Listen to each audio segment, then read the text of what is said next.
Hello, Sárai Dávid vagyok, a HIIT edzések vezetője, és szeretnék mutatni 5 hatékony feladatot.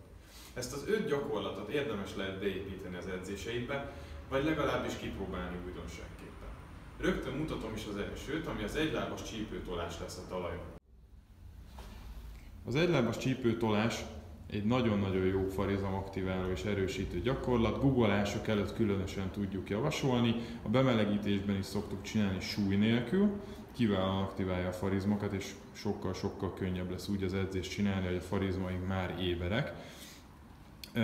Az ismétlésszámot nem szeretném meghatározni, azt tudni kell, mivel unilaterális gyakorlatról van szó, tehát csak az egyik láb dolgozik, ezért nagy súlyt nem érdemes használni, inkább kisebb súllyal dolgozzatok, és nagyobb ismétlésszámot érdemes alkalmazni, tehát mondjuk 4x12 mindkét lábra egy jó példa lehet.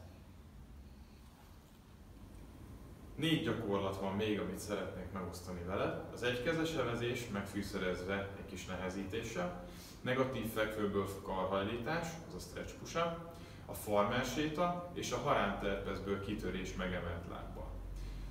Nincsen más dolgod, mint hozzáférést kérni a videókhoz, és már küldöm is mailben, hogy bármikor vissza tud nézni ezzel az epizóddal együtt. Még egy apróság, hamarosan tervezzük egy online edzésterv kiadását, amit bármilyen edzőteremben magaddal vihetsz.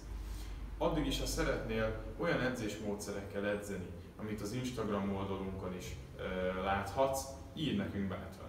Profi online edzésterveket tudunk írni folyamatos utókövetéssel és étrenddel.